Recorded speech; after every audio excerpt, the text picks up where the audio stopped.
Baik, Assalamualaikum warahmatullahi wabarakatuh. Pada pertemuan minggu ini kita akan membahas tentang metode Simplex. Di minggu yang lalu kita sudah membahas metode penyelesaian program linier dengan menggunakan metode grafik dan juga garis selidik. Ya, nah di situ juga kita menggunakan berbantuan GeoGebra. Nah, untuk metode garis selidik dan juga metode grafik itu bisa digunakan pada program linear dengan dua variabel. Nah, namun apabila kita menemukan suatu permasalahan dengan tiga variabel, akan lebih mudah jika kita menggunakan metode Simplex. Ya. Nah, di sini bahwa metode Simplex itu pertama kali diperkenalkan pada tahun 1947 oleh George Danzig dan telah diperbaiki oleh beberapa ahli. Nah, kemudian di metode Simplex ini perhitungan itu menggunakan iterasi, yaitu perhitungan berulang, ya, di mana langkah-langkah perhitungan yang sama kemudian diulang-ulang sampai menemukan solusi optimal. Nah, ada beberapa syarat yang harus dipenuhi dulu sebelum melakukan metode Simplex, ya. Syarat yang pertama yaitu model program linier itu harus dirubah dulu ke dalam bentuk umum yang dinamakan bentuk baku, ya. Kemudian sifat bentuk baku, semua batasannya atau kendalanya itu diubah menjadi suatu persamaan. Ya, di sini juga ada catatan bahwa tidak ada nilai di sisi kanan pada kendala tersebut yang negatif. Nah, apabila ditemukan bagaimana? Berarti harus dipindah ruas atau dikalikan dengan -1. Kemudian yang kedua, semua variabel tidak ada yang bernilai negatif. Jadi pada permasalahan metode Simplex ini, variabelnya itu dianggap selalu bernilai non negatif, ya. Jadi tidak boleh bernilai negatif. Kemudian yang ketiga, fungsi tujuannya itu dapat berubah berupa minimisasi atau maksimisasi, ya. Jadi dua-duanya bisa. Nah, namun pada pertemuan kali ini kita akan membahas dulu untuk yang maksimisasi. Nah, kemudian di sini adalah bentuk umumnya, ya. Jadi bisa kita lihat ini bentuk umum daripada program linier. Itu ada fungsi tujuan, bentuk umumnya seperti ini, Z sama dengan C1 X1 plus C2 X2 dan seterusnya. Kemudian batasannya itu ada tanda pertidaksamaannya, bisa kurang dari sama dengan atau lebih dari sama dengan. Nah, biasanya untuk masalah maksimum kita identik dengan kendala yang kurang dari sama dengan, ya. Nah, ini adalah keterangannya. Z itu fungsi tujuan, kemudian X1, X2, X3 dan seterusnya. Ini merupakan variabel keputusan yang mana di sini tadi dipersyaratkan untuk menggunakan metode Simplex nilainya tidak boleh negatif. Nah, kemudian ada AIJ yaitu kebutuhan sumber daya.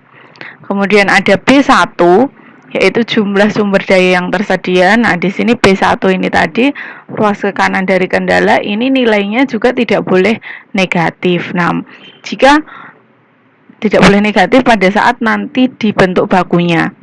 Kemudian yang C-nya itu adalah kenaikan nilai Z. Ya, jika ada pertambahan setiap 1 unit, jadi C itu adalah koefisien pada fungsi tujuan. Kemudian di sini ada ABC. ABC itu adalah parameter modelnya. Kemudian ada M itu adalah sumber daya yang tersedia sebanyak M dan N adalah jumlah kegiatannya. Nah, oke.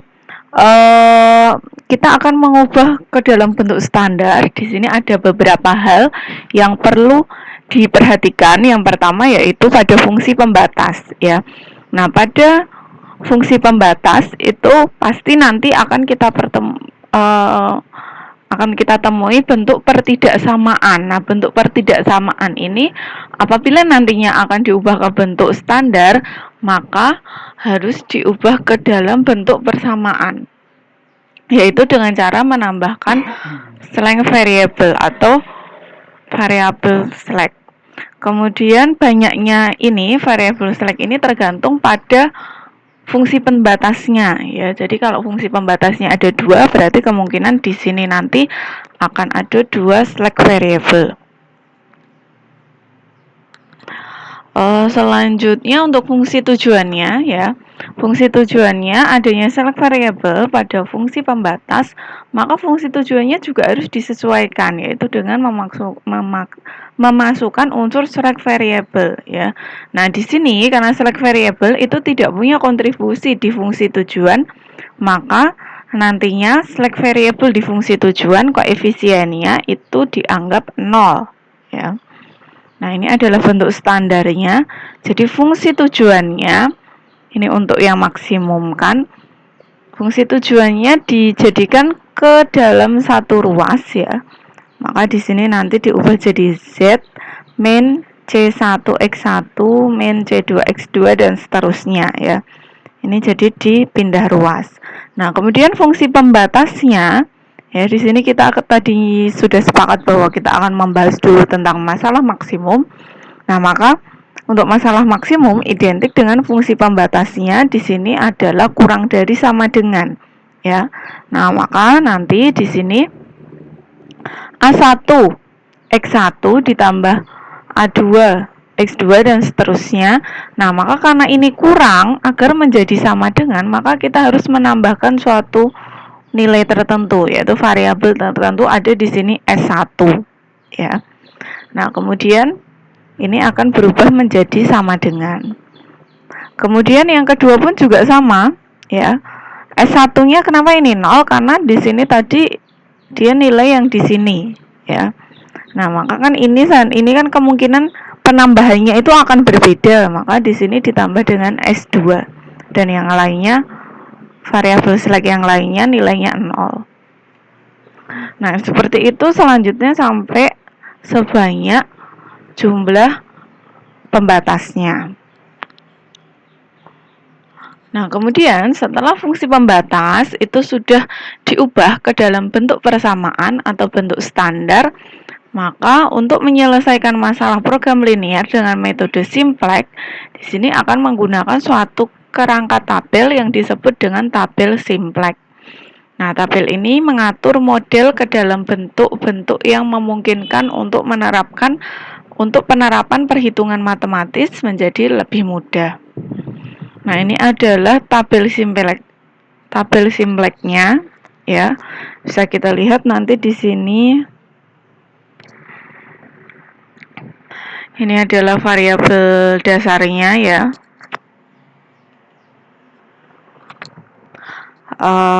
Kemudian ini adalah kendalanya. Ini adalah kendalanya. Nah, siapa yang masuk jadi nanti yang kita gunakan sebenarnya di perhitungan itu lebih kepada di kendala ini. Ya. Kemudian untuk Z-nya dia bersifat statis. Jadi ini nanti dia mengikuti saja hasilnya. Variabel. Ini variabel pada fungsi tujuan. Jadi yang nanti mengalami perubahan itu ada di kendala-kendalanya. Nah, kemudian siapa nanti yang masuk di variabel dasar di sini? Jadi variabel dasar itu gini. Ini nanti kan ada di sini adalah koefisien dari kendala-kendala. Ya. Nah, nanti di sini akan muncul nih suatu matrik identitas. Ya, ini nanti kan pasti dia matrik identitas. Nah, maka yang menyatakan di sini ada 1, koefisien 1 di sini, maka dia masuk di variabel dasar ya, karena dia nilai 1 dari matrik identitas ini. Nah, ini S2 karena dia bernilai 1 di sini. Dan seterusnya sampai Sn. Ya, jadi yang masuk di sini itu merupakan yang membentuk matrik identitas dan koefisien 1.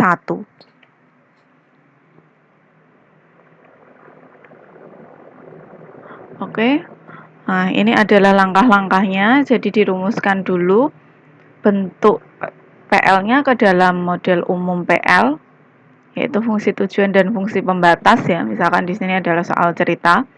Kemudian ubah model PL itu menjadi model simplex. Ya, yang mana yaitu bentuk bakunya diubah menjadi bentuk baku.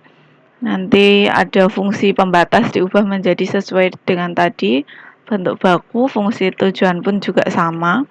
Ya, kemudian selanjutnya adalah membuat tabel dan disinilah nanti akan melalui suatu proses iterasi. Nah, ini adalah tahapan yang butuh ketelitian yang sangat tinggi ya, karena sebenarnya tahapannya itu sama. Cuma kalau perhitungannya kita sudah salah dari awal, maka sampai akhir pun juga akan hasilnya juga pasti akan salah gitu. Nah, kemudian ini lakukan langkah penyelesaian. Oke, di sini ada suatu model program linier. Kita langsung ke contohnya. Di sini ada fungsi tujuannya, ya, yaitu Z sama dengan 8x1 ditambah 6x2, ini dalam ribuan. Nah, kemudian di sini ada pembatas, ya, ada dua pembatas di sini, yaitu 4x1 ditambah 2x2 kurang dari sama dengan 60. 2x1 ditambah 4x2 kurang dari sama dengan 48. Nah, kita rubah dulu menjadi bentuk bakunya, ya. Perubahannya itu diawali dari fungsi pembatasnya. Jadi fungsi pembatas kita ubah dulu. Di sini kita ubah menjadi bentuk baku.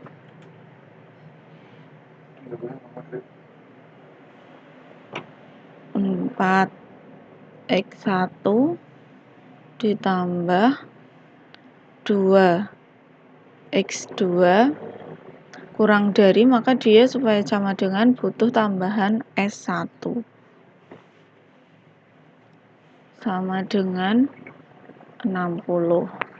Oke, terus yang ini ada 2x1 ditambah 4x2 sama ditambah S2 sama dengan 48. Nah, ini. Nah, kenapa tadi ada tambahan ini? Ini bisa kita tambahkan juga dengan 0 dikali S2. Ya. Ini juga bisa ditambahkan 0 dikali S1.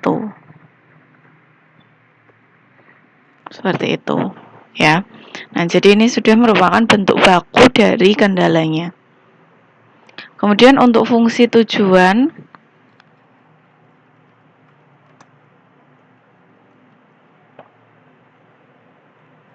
dijadikan dalam satu ruas, yaitu Z minus 8x1 minus 6x2. Nah, kemudian di sini ditambah 0 kali S1 ya, karena muncul variabel baru, ditambah 0 dikali S2. Ini adalah nilai, nah ini sama dengan 0. Oke. Nah, ini dua bentuk ini ya, jadi seperti ini. Nah, kita disyaratkan juga bahwa tadi variabel-variabel pada model simplex ini nilainya harus positif, maka harus ada tambahan X1, X2, S1, S2 nilainya harus lebih dari sama dengan 0. Oke, Oke. Nah, bentuknya seperti ini. Nah, kemudian ini adalah tabel untuk tabel simpleknya ya. Tabel simpleknya di sini ada variabel dasar, kemudian ini ada X1,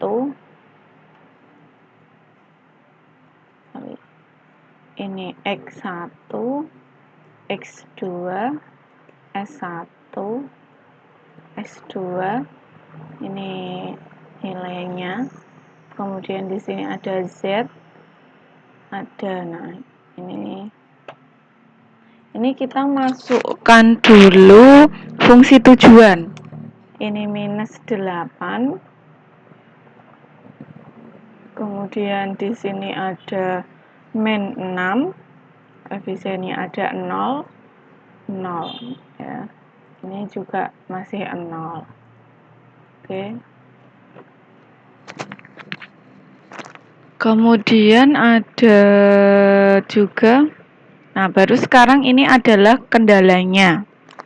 Koefisien kendala di sini ada 4, 2, 1, 0, ada 2, 4, 0, 1, di sini 60, ini 48.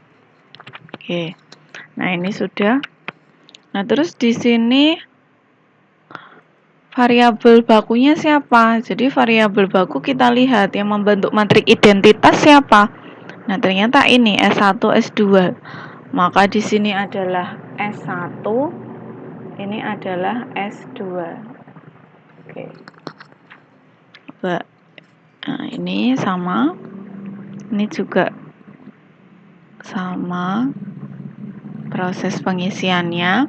Nah, kalau sudah, kita akan memulai iterasi ke 0 ya. Ini adalah iterasi ke 0. Oke, ini iterasi ke 0. Nah, ini jika mau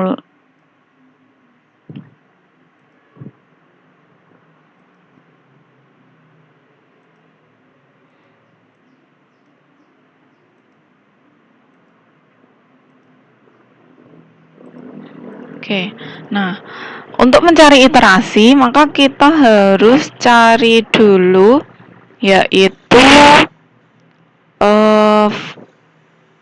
elemen kunci ya. Nah, cara mencari elemen kunci itu caranya bagaimana? Nah, jadi di sini kita lihat ya, elemen kunci itu diperoleh dari, nah kita kalikan dulu S1 dikali, di sini kan koefisien di sini adalah 4 ya. S1 itu koefisiennya adalah 0. Nah, jadi ini sebenarnya kalau mau ditambah,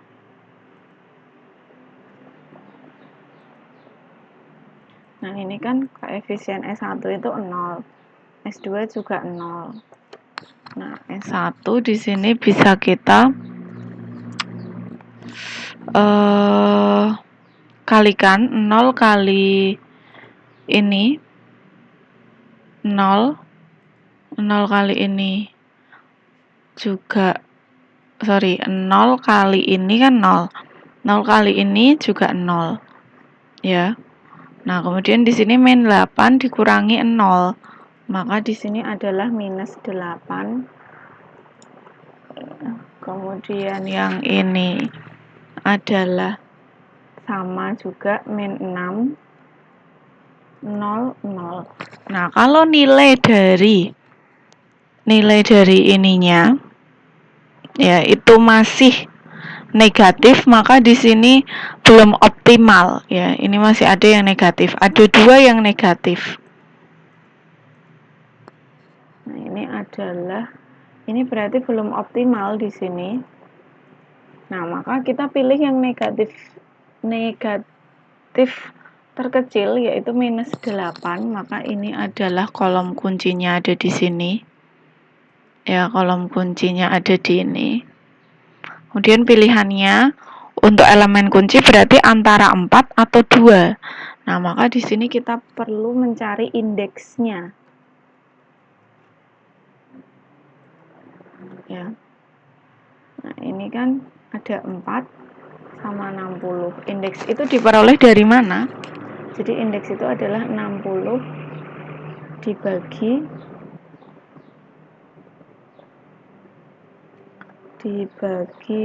4. Jadi ini adalah ini dibagi sini 15. Kemudian yang ini juga sama, berarti 48 dibagi 2, 24. Nah, maka ini yang lebih kecil. Ya, karena ini yang lebih kecil, maka inilah yang dijadikan sebagai elemen kuncinya, ya. Nah, maka di sini dia adalah elemen kunci. Ya, dari tadi baris kuncinya ada di sini.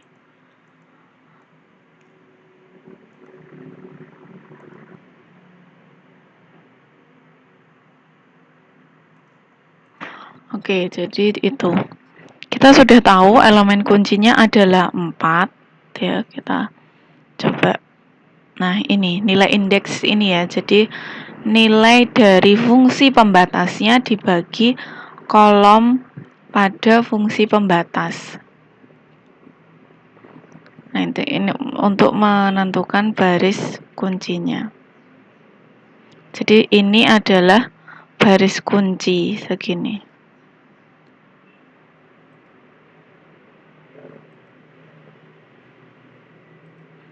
Nah, ini baris kuncinya, oke. Apa tuh sebenarnya fungsi dari garis kunci ini? Jadi semua garis kunci ini dibagi dengan elemen kuncinya. Berarti semua nilai pada ini dibagi 4, ya. Nah, maka bisa kita peroleh. Ini tinggal kita copy saja. Ini berarti nanti dapat iterasi yang pertama.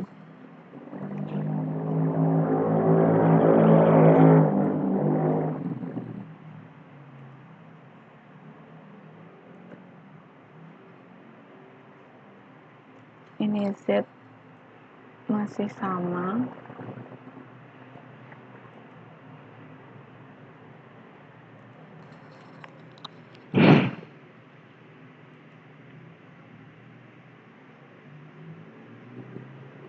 Nah, nilai ini berarti dibagi 4. Ini berarti 1.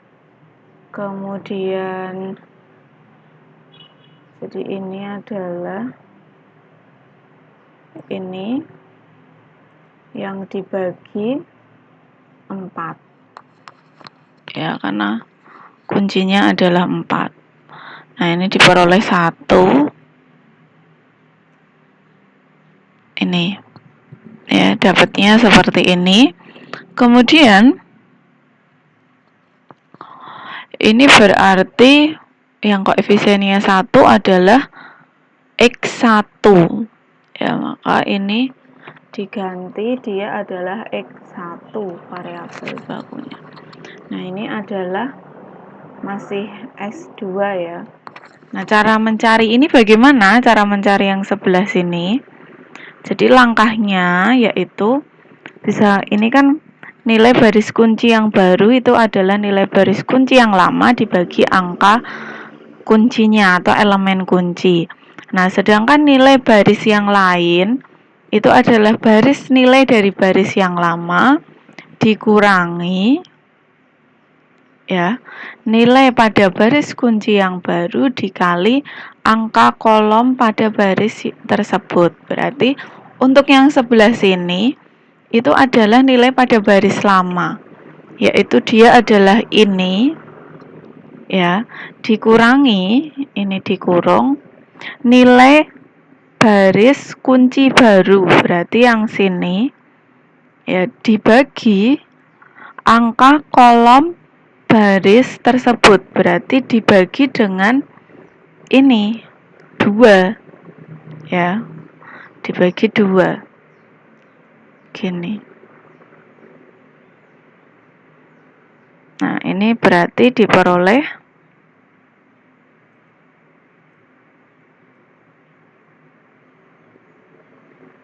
hasilnya seperti ini.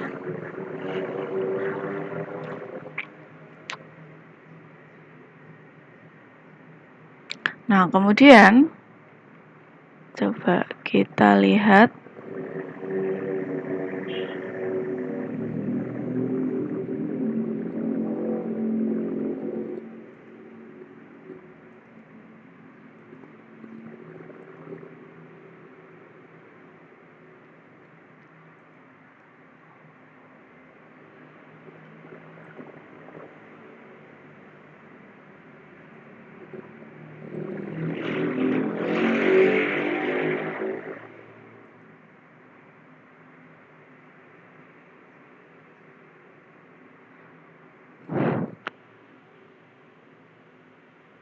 Nah, ini sebentar, ini sepertinya ada kesalahan ya, karena nilai pada baris yang lama,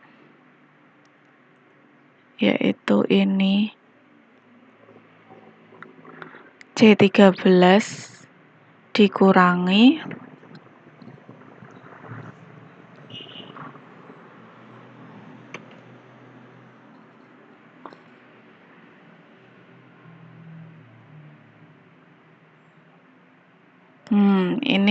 ini bukan dibagi, maaf. Ini dikali. Ya, jadi ini dikali, maaf. Nah, jadi dapatnya oke. Jadi ini diperoleh dari nilai 2 ini dikurangi nilai baris kunci yang baru dikali nilai pada kolom kunci di sini. Ya, dapatnya ini. Gitu. Jadi kalau mau diuraikan itu sebenarnya adalah ini kan ada untuk mengisi X1, kemudian X2, ada untuk X3, ada S1, kemudian ada S2, kemudian ada NK-nya ya. Nah, maka X1 ini tuh dari mana? Ini tuh sebenarnya X1-nya itu diperoleh dari, kita lihat nilai 2 ini dikurangi ya, nilai baris yang baru ini 1 dikali kolom kuncinya adalah 2 dia. Nah, jadi dia kayak gini. Ini gini. Nah, sedangkan untuk X2 ini diperoleh dari ini adalah 4 dikurangi, nah pada baris ini adalah 0,5 ya, 0,5 dikali 2 juga ya. Nah, kemudian S3 itu yang awal ada 0, ini ada 1. Nah, ini kan berarti yang bersesuaian untuk yang di sebelah S1 itu adalah 0,25. Nah, maka di sini 0 minus 0,25 dikali urutannya yaitu ini ya, 0,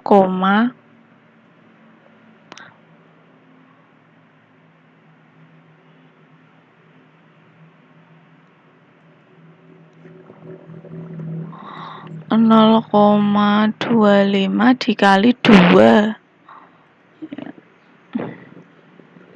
Terus yang ini adalah 1 min, yang jelas nilainya di sini adalah 0 dikali 2 juga. Terus yang ini adalah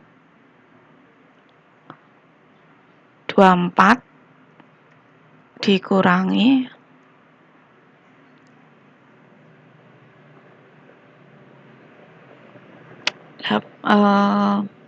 di sini nilainya 48. Oh, sorry. Ini 48 ya harusnya. 48 dikurangi 15 dikali 2. Nah, oke. Ini kalau pakai Excel dia lebih mudah. Nah, kemudian kita akan mengecek ya di sini. Akan kita cek X1 itu nilainya adalah koefisien dari X1 ini adalah minus 8 ya. Dan ini adalah 0. Oke. Nah, maka kalau kita kalikan ini kalikan ini min 8 ini kali 0 berarti di sini ini adalah 0 ya. Karena min 8 min ini, kemudian yang ini juga sama. Ini kalikan ini berarti min 4, ini kali ini 0, min 6, min 4 berarti ini masih min 2 ya. Kemudian ini kali ini berarti minus berapa ini? Minus 2 ya, minus 2, 0 min 2 ini 2. Nah, kemudian ini kali ini 0, ini kali ini 0, ini 0 berarti ini 0. Nah, ini adalah nilai dari ini ya sebenarnya. Jadi ini kali ini 0, ini dikali ini adalah 120. 0 min 120 berarti ini 120 ya. Nah, ini nilainya. Nah, apakah ini sudah optimal? Kita lihat nilai yang di sini kan ternyata masih ada yang nilai yang ini itu masih ada yang minus. Nah, maka yang minus ini belum optimal, dia sebagai kolom kuncinya. Oke, kolom kuncinya.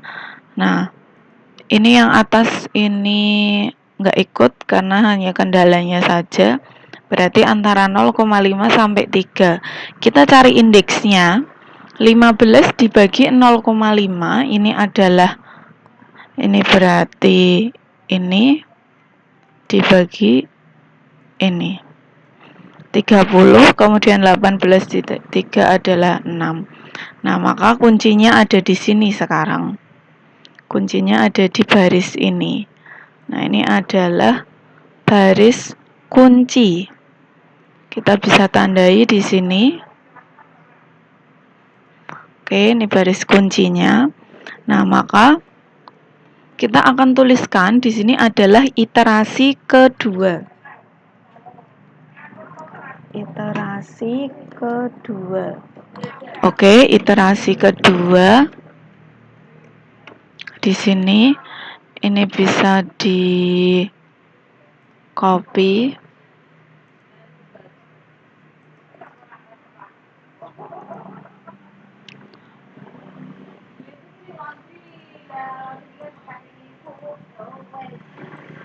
Iterasi kedua di sini ada ini.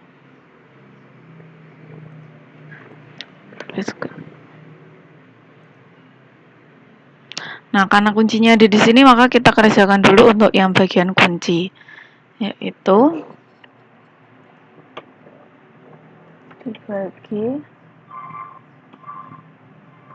dengan kuncinya.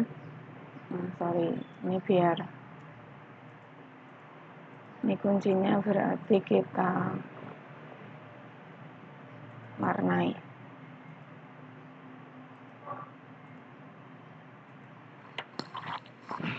Ini berarti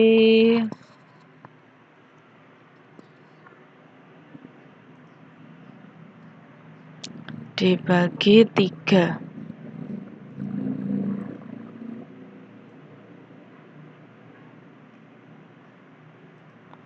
Nah, ini alangkah lebih baiknya sebenarnya kalau dibuat pecahan, ya. Jadi, nanti kalau saudara mengerjakan tidak menggunakan perhitungan Excel ini, menggunakan manual, saya lebih menyarankan supaya ini dibuat biarkan menjadi pecahan saja. Ya, nah ini juga biar jadi pecahan. Settingan kita ini akan lebih enak seperti ini. Terus kemudian, nah untuk yang X1 dan seterusnya, ini prosesnya berarti sama kayak ini tadi. Nah, coba bisa kita hitung untuk X1-nya. Itu kan sebenarnya berarti nilai awal yang di sini. Kalau mau mempermudah sebenarnya saudara bisa tuliskan dulu ada 0, ada 0,5, kemudian ada 0,25, kemudian ada 0, kemudian ada 15, ya. Nah, semua ini nanti akan dikurangi dengan siapa? Dengan 0 dikali, nah ini bersesuaian tadi kalau ini kan pas di sini 3 berarti elemen kunci yang di baris ini adalah 0,5. Ini 0,5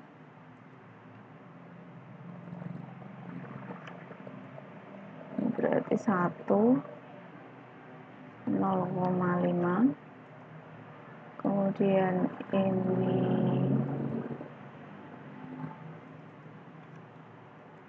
min 1/6 dikali 0,5, ya. Ini juga sama dikurangi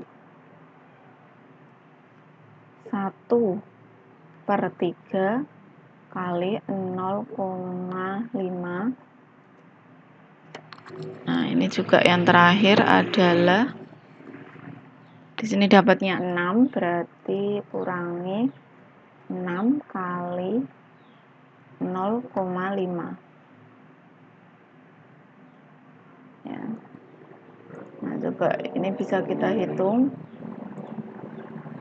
Ini berarti yang di sebelah sini dikurangi ini dikali 0.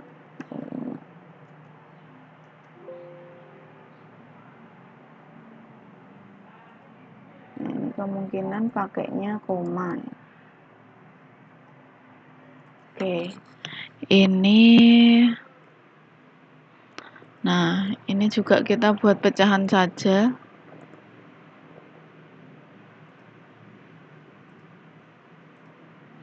Oke.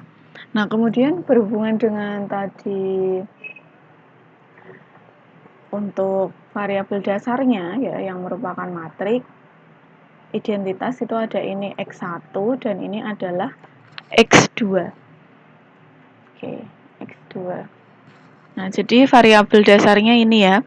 Ini bisa kita ganti dengan minus 8 dan min 6. Oke. Min 8 dan min 6.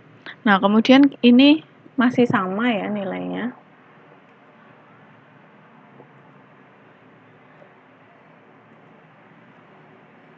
Ini sudah terisi sebenarnya 120. Nah, kemudian ini bisa kita peroleh nilainya. Ini kalikan ini, ditambah ini kalikan ini. Berarti kan min 8, min 8, min ini plus berarti ini 0. Kemudian ini kalikan ini kalikan ini 0, ini kalikan ini min 6. Berarti ini min 6. Min 6 ini dikurangi min ini berarti ini 0. Nah, kemudian yang ini min sama min ya, berarti 0, min berarti ini kan berarti ini min berarti plus 8/6 atau 4/3 ya, 4/3 sama min berarti min 6/3 berarti min 2/3, 0 min berarti ini plus 2/3. Oke. Nah, kemudian yang ini kalikan ini, hasilnya adalah ini dikalikan ini itu 96 ya. Ini kan berarti ini dikali ini ditambah ini dikali ini. Nah, padahal dia awalnya nilainya adalah 120 min. Sorry.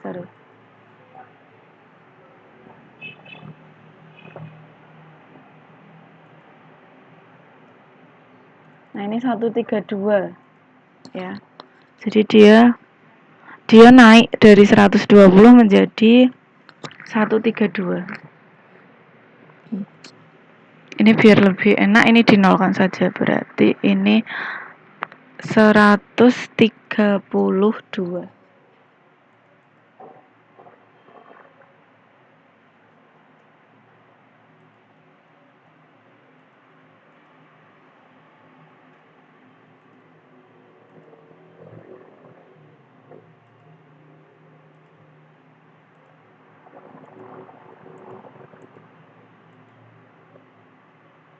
Oh, ini nggak usah tadi, Pak. Oke, berarti ini sudah positif semua karena ini tadi ini positif, ini juga positif ya setelah dihitung. Ini tadi hasilnya adalah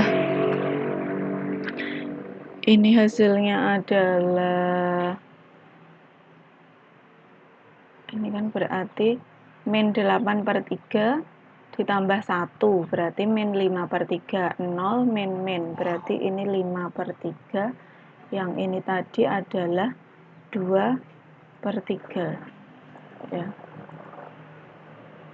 Ini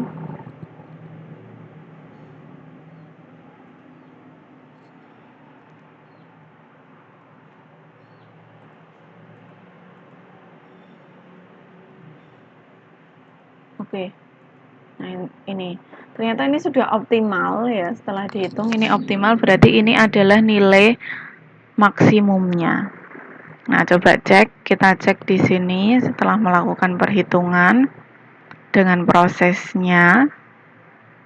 Nah, ini hasilnya nilai maksimumnya adalah 132. Ya, jadi nilainya ada di sini. Nah, sebenarnya nilainya itu kan diperoleh dari nilai X1 itu sejumlah 12 ya, maka jadi nilai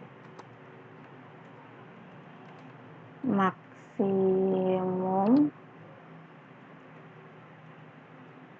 yakni 132 dengan X1 sama dengan sebanyak 12 dan X2 sama dengan 6.